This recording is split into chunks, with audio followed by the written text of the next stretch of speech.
Well, thank you, friend. Shabbat Shalom, and greetings to you all. It's that time of year again. Yes, spring is in the air. April, come she will, when streams are ripe and swelled with rain. There's new life, there's new love. People are falling in love. Something in the way she moves attracts me like no other lover. Something in the way she moves. I don't want to leave her now. You know I believe in how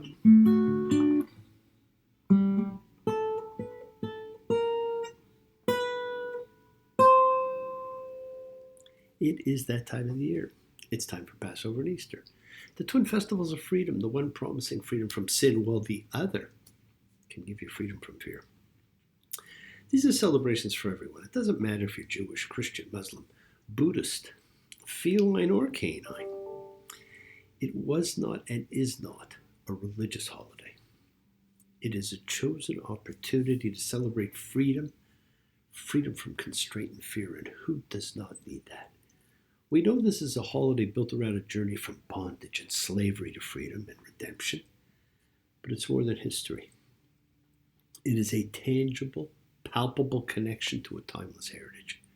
We've all wandered the desert of lack and fear, and many continue to do so, as we continue to search for connection, for hope, for unity. Of course, it's a night for questions. It's encouraged to ask questions. It's all prefaced by the one that says, why is this night different from all others? And it should be different from all others. Just like your honoring of it should be different from all others. It's a night in which we are gathered the world over in commitment to remember and recount. It's time for each of us to be fully present and open to the mysteries about to unfold. A time for our souls to cry out against fear, indifference, injustice, inequality, as we work towards understanding, enlightenment. It's a time in which our hearts grow, like the Grinches did at the end, as we embrace compassion, courage, and support for those seeking freedom from slavery, from suffering, from oppression. And sadly, my friends, in each generation, there are those undergoing those terrors. We all know them. We do too. It's our chance to feel a connection to community, to each other. As our best selves shine on, we find that love is the answer. It fills our hearts, our homes, our world. It is the glue that holds the universe together. It was a celebration designed to be celebrated in gatherings among households. It's when we gather as like-minded, like-souled fellows as we seek unification of spirit. Remember, this is not in a religious sense, but as kind, caring human beings, which we all are, exhibiting the collective consciousness of seekers coming together in a showing of faith, any and all faith, of love, any and all love, a community, a chavura, a fellowship. As we express our nature of kindness, compassion, thoughts, feelings, hopes, dreams, and wishes that unites us all in this greater community house of spirit, Beth Ruach. As we do every week, as we honor and celebrate the gift of freedom and tradition. So once again, please do go ahead and invite everybody you know, digitally, psychically, physically, emotionally, spiritually, any way you want, to gather and share. From Psalm 133, the Hine Matov, come together. Hine Matov. שבטחים גם יחד. הנה בטוב ומנהי. שבטחים גם יחד. How good, how pleasant it is for brothers and sisters together. Community. Community.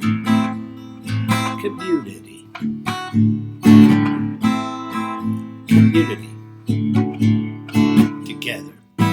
Let's all spread love, goodwill, and fellowship to the world, because this is you setting aside just a little bit of sacred time in your own sacred space to honor and converse with whatever you happen to believe in, because we all believe in something. It's part of your kavanah, your intention that you put out to the universe. It is your goodwill. Let's take a minute. Let's send out some healing and renewal and goodwill energy for those in need. So think whoever needs love, renewal, healing, goodwill. Think of their names. As we send out that energy, it floats through space, finding those in need. Those in our hearts. Those we miss, those we love, those we lost. So think of them. Call out their names. It is the kindness. It is the healing, which is goodwill and love we all send out. It just circles the world, finding those in need. So thank you, each of you, for all you do, for all you care, because the world is a world of spirit. Spirit, my friends, never dies. It's for Giuseppe and Dave, for Snoopy and Doria, for Johnny and Fern, for Ronnie and Connie, for Alicia and Esther, for everybody you know, for our animal friends and the spirits of the world, for the bee. It is for everybody. Send out that energy and let's heal the world.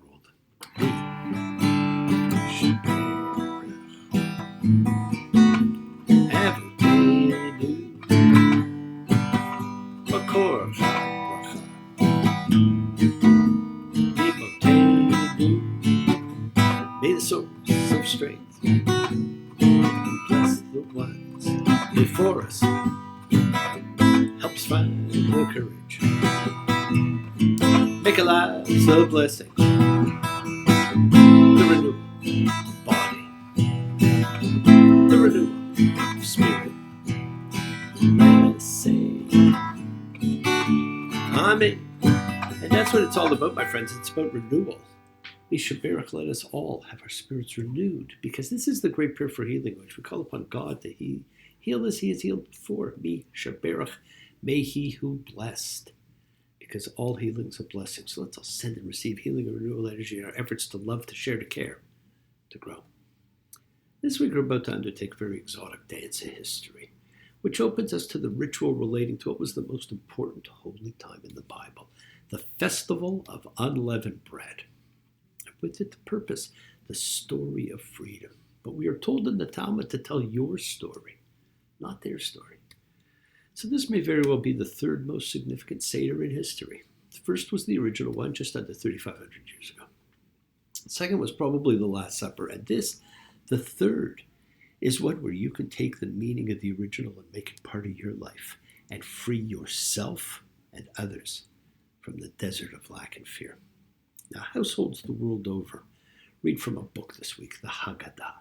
And the opening of every Haggadah story is, we were slaves to Pharaoh in Egypt. And that is the point, to break free of slavery. The Pharaoh of history is now our modern Pharaoh. What have we given the power to imprison us? That is the Pharaoh we have to fight. Haggadah is a word that means to tell. And it comes from Exodus 13:8. V'hagadah diber bayom hahu, and you shall tell your son. It is about the education from generation to generation. Tell your son how you were freed. Now, as I mentioned, the words of the Talmud, in every generation, a person is obligated to view themselves as if they personally left Egypt, left constraint. That is you. That's now. It's your journey. It's your example to those around you. And in the Haggadah itself, it says, even if we were all wise, all men of understanding, all elders, all knowledgeable of the Torah, it would be incumbent upon us to speak of the exodus from Egypt, to speak of freedom from constraint. Now, there's actually very few prayers said during the holiday. And those that there are refer to Passover as Zmein Chachutenu, the time of our freedom. Not the time of their freedom, but our freedom. It is your freedom. It is current. Make it current. Make it personal. Like the Ten Commandments at the Great Epiphany, which were spoken to the singular you, individually. This is about your individual freedom. Now, I conducted a Seder the other night, and I took the group back 3,500 years to experience the Seder it was originally experienced, so that everyone could experience freedom. And everyone shared their journey to freedom. Everyone served as a teacher, a lesson, an example to everyone else there. that freedom can be obtained, and they can share it with others now. Now, unfortunately, the next night, I got to observe the standard reading from a book. Some taking turns, others choosing not to, but with no one experiencing what they were meant to experience. Yes, it is a holiday that is now built around food.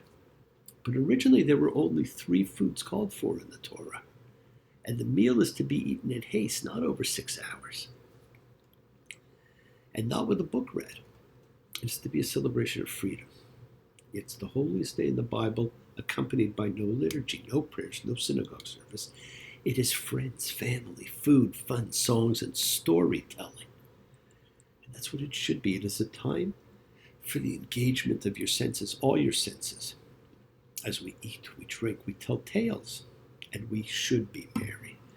They say eat, drink, and be merry. Go by the horns. I keep seeing visions of you, a lily among thorns.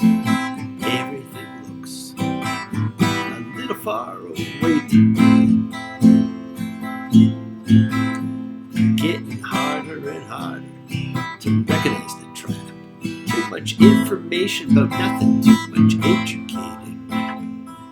Just like you told me, just like you said it would be.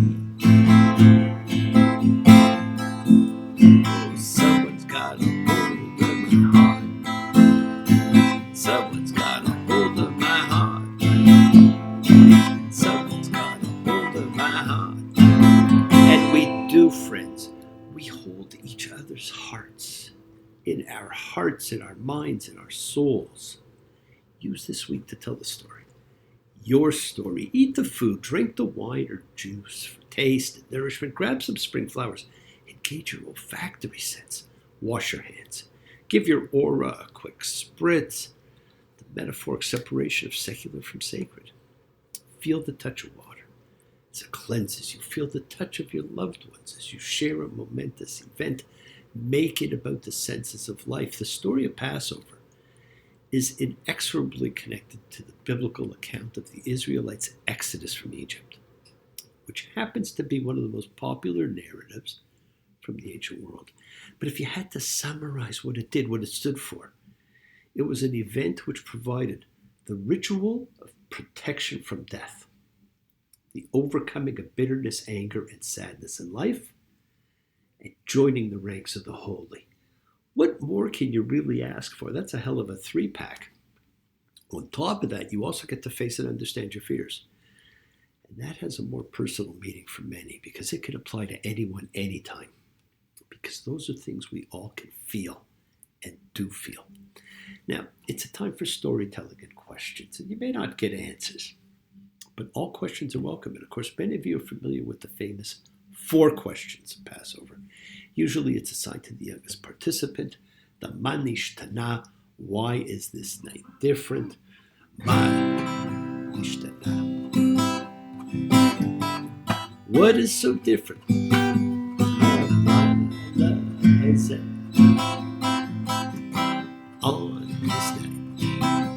Mikol Halelot, from all of the nights.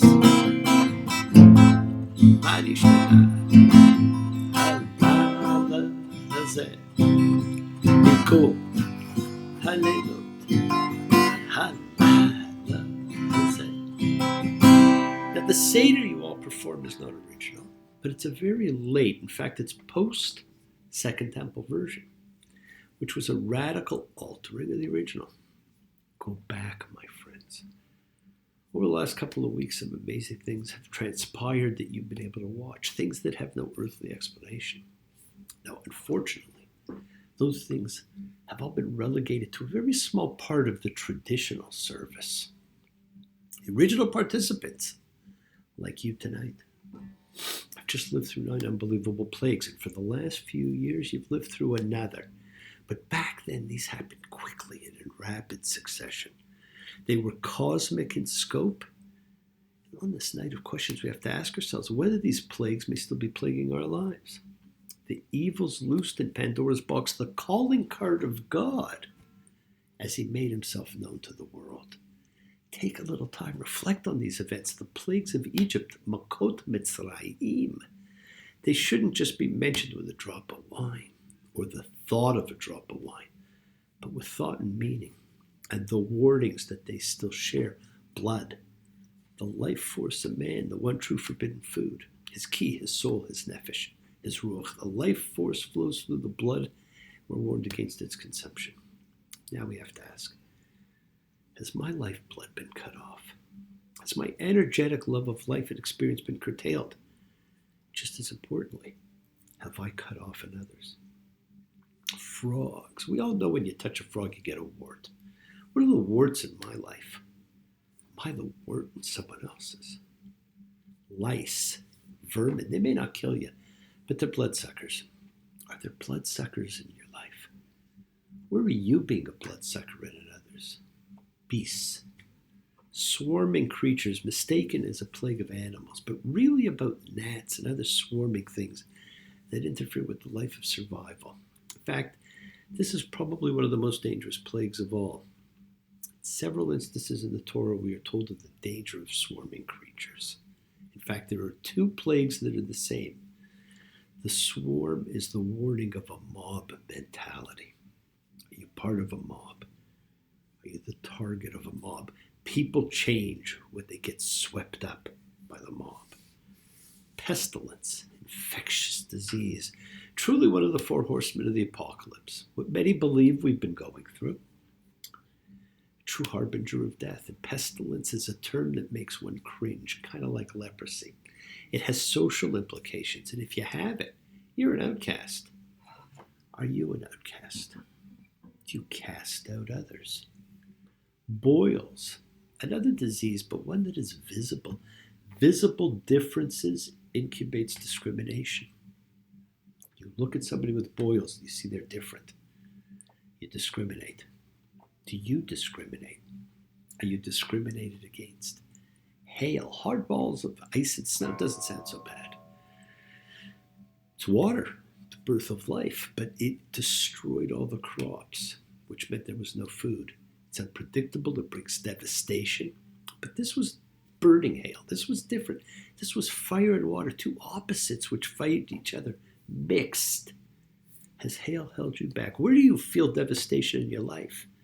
Have you devastated another? Where are you battling within yourself? Locusts, the second of the swarming creature plagues. 2 swarming creatures and 10 plagues, it tells you something, and in biblical terms, it tells you that it's real. The greatest danger is that swarming mass. And locusts contribute nothing. They're the worst kind of natural disaster. And there are some communities that are considered locusts because they just feed off of what others produce and produce nothing of their own. They only bring devastation. Do you contribute? Do you produce? Or do you feed off others? Are there parasites in your life feeding off you? Darkness. Probably the most prevalent. How many of us still live in darkness? Do you fear the light because it hurts your eyes? Have you lived in the darkness so long? What can we each do to help bring more light to the world? Well, you know what? You start by bringing light into your own life. Finally, we've been told to take the lamb we had chosen days ago. Exodus 12:7. They will take some of the blood and place it on the 2 doorposts and on the lintel of the houses in which they will eat it. We take a bunch of hyssop. It is the biblical herb of cleansing. We dip it in the blood of the lamb and we mark our doorposts with it. It is a sign because the final plague is coming. Death of the firstborn. Makat bechorot. Death takes many forms. It's around us and we cannot see it. But on another level, we all know people whose spirit has died. They go through the motions of life. Now, sometimes it's because of hardship. Sometimes it's because their own spirits have been crushed, ridiculed, scorned. Where have I crushed another? Where have I been crushed? Where have I been encouraging? Where have I encouraged? These are the plagues we each face every day of our lives, and we can each do something about every one of them. We can ensure they are not a part of our lives going forward. Our fear comes from them. That is the story of the Exodus. You can take history, make it relevant. The Exodus is to be your story of freedom. Pharaoh is the fear and constraint you face. This is the time to set yourself free, free from fear. Fear is self-generated. It is a projection of what did not happen or might happen onto the present. Become free from your ego. It gets in the way of so much. Freedom is your ability to be you. So give some thought to it. Another kind of a question, not considered to be one of the famous 4 questions, but just as important. Who are you? Who do you want to be? What is stopping you?